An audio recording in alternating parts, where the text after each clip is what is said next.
ಹಸಿ ತರಕಾರಿಗಳನ್ನ ನಿಯಮಿತವಾಗಿ ತಿನ್ಬೋದು, ಆದರೆ ಅದನ್ನೇ ಫುಡ್ ಅಂತ ಹೇಳಿ ತಿನ್ಲಿಕ್ಕೆ ಹೋಗ್ಬಾರ್ದು. ತುಂಬ ಜನ ಗೋಬಿ ಮಂಚೂರಿ ತಿಂತಾ ಇರ್ತಾರೆ ಆಚೆ. ಡೈರೆಕ್ಟ್ ನೀವು ತಿನ್ನೋದು ವರ್ಮ್ಸಿನ ಎಗ್ಸ್ಗಳು ಇರ್ಬೋದು.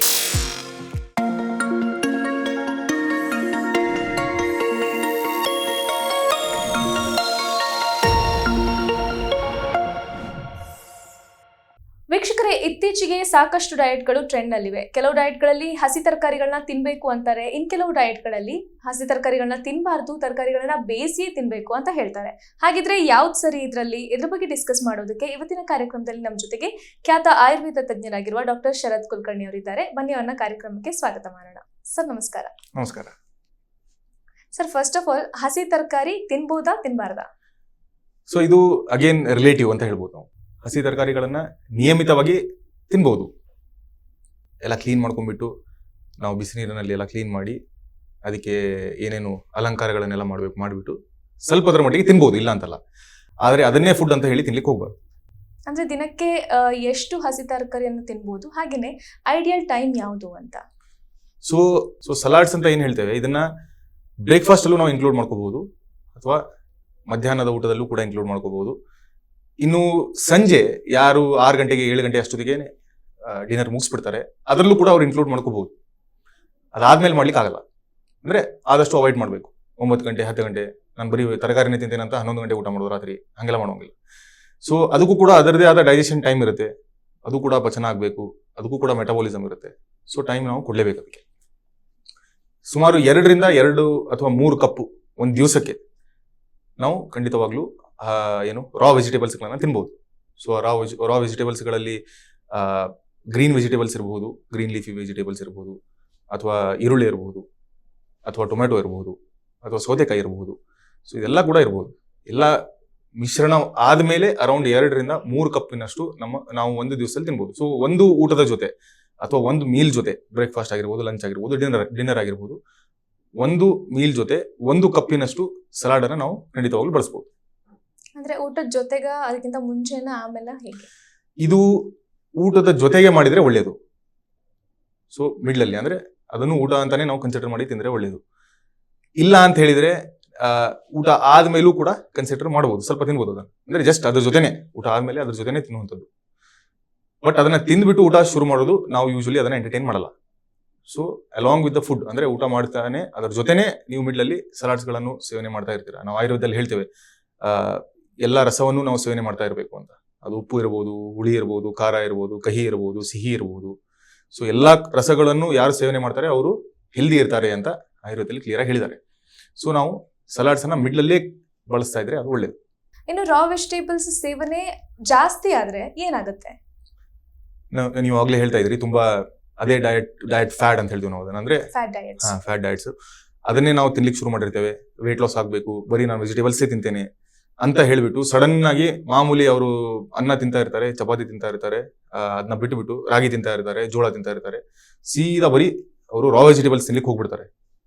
ಬೆಳಿಗ್ಗೆನೆ ನಿನ್ನೆ ನೈಟ್ ಡಿಸೈಡ್ ಮಾಡಿ ಇವತ್ತು ಬೆಳಿಗ್ಗೆ ಶುರು ಮಾಡಿದ್ರೆ ಬ್ಲೋಟಿಂಗ್ ಆಗಬಹುದು, ಗ್ಯಾಸ್ ಆಗಬಹುದು, ಹೊಟ್ಟೆ ಊದ್ಕೊಂಡಂಗೆ ಇರುತ್ತೆ, ಇಂಡೈಜೆಷನ್ ಇರುತ್ತೆ, ಏನೋ ಮನಸ್ಸಿನಲ್ಲಿ ರೆಸ್ಟ್ಲೆಸ್ನೆಸ್ ಇರಬಹುದು, ಬಿಕಾಸ್ ಡೈಜೆಷನ್ ಸರಿಯಾಗಿರಲ್ಲ.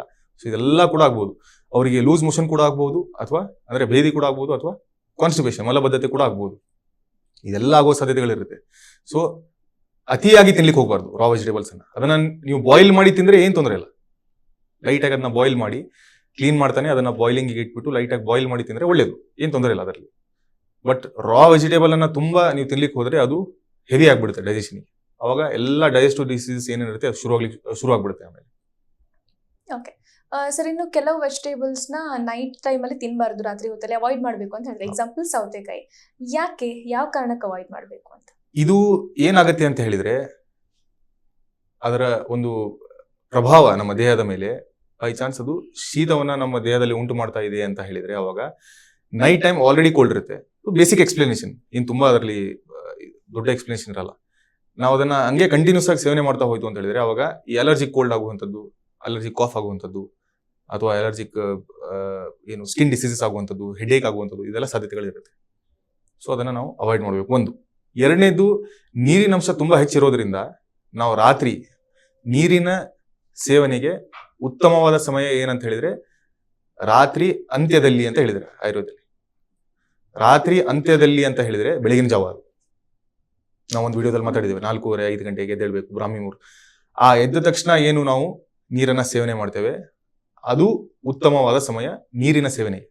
ಸೊ ಯಾವ್ಯಾವ ತರಕಾರಿಗಳಲ್ಲಿ ನೀರಿನ ಅಂಶ ಹೆಚ್ಚಿರುತ್ತೆ ಅಥವಾ ಯಾವ್ಯಾವ ತರಕಾರಿಗಳು ಯೂಶಲಿ ಶೀತವಾಗಿರುತ್ತೆ ಅದನ್ನ ನಾವು ಯೂಶಲಿ 7 ಗಂಟೆನೋ 6:30ನೋ ಸಂಜೆ ಅಷ್ಟರಲ್ಲಿ ತಿನ್ಬಿಟ್ರೆ ಒಳ್ಳೇದು. ಅದಾದ್ಮೇಲೆ ತಿಂದ್ರೆ ಅವರಿಗೆ ಇಂಡೈಜೆಷನ್ ಆಗ್ಬಹುದು, ಅಜೀರ್ಣ ಆಗ್ಬಹುದು, ಅಥವಾ ಅಗ್ನಿಮಾಂದ್ಯ ಅಂತ ಹೇಳ್ತೇವೆ, ಅಂದ್ರೆ ಹೈಪೋ ಆಸಿಡಿಟಿ ಅಂತ ಕನ್ಸೆಪ್ಟ್. ಸೊ ನಮ್ಮ ಆಸಿಡ್ ಲೆವೆಲ್ಸ್ ಏನಿರುತ್ತೆ ಅದು ಕಡಿಮೆ ಆಗ್ಲಿಕ್ಕೆ ಶುರು ಆಗ್ಬಿಡುತ್ತೆ.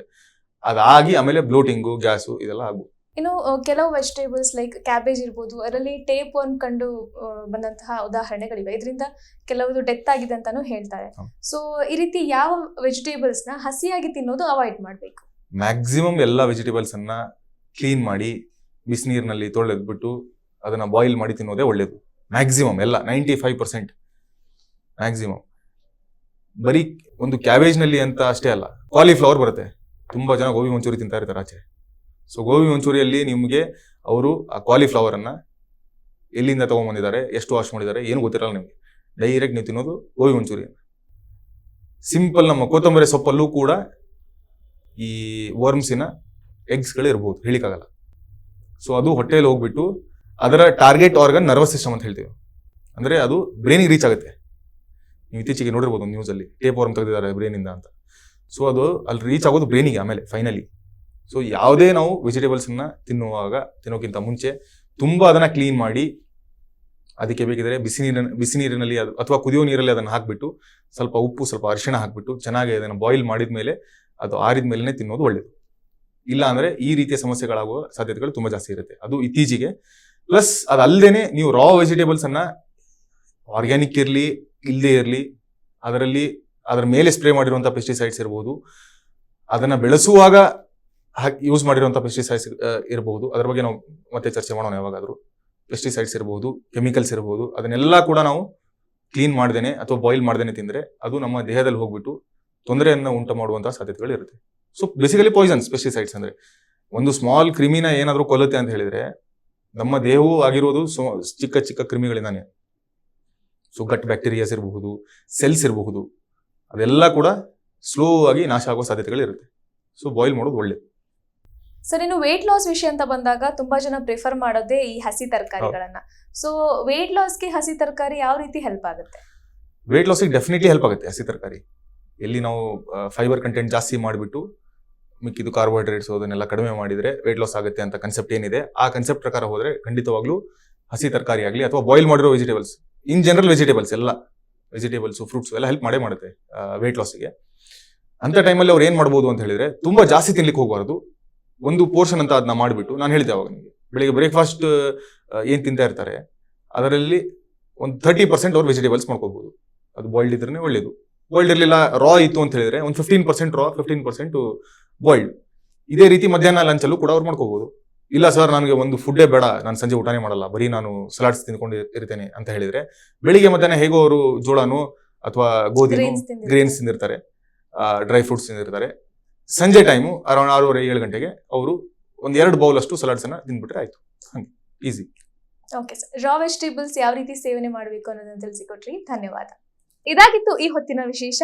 ನೋಡ್ತಾ ಇರಿ ವಿಸ್ತಾರ ಹೆಲ್ತ್ ಯೂಟ್ಯೂಬ್ ಚಾನೆಲ್. ಪ್ರತಿ ಕ್ಷಣದ ಸುದ್ದಿಗಳಿಗಾಗಿ ವಿಸ್ತಾರ ನ್ಯೂಸ್ ಆಪ್ ಡೌನ್ಲೋಡ್ ಮಾಡಿ. ವಿಸ್ತಾರ ನ್ಯೂಸ್, ನಿಖರ ಜನಪರ.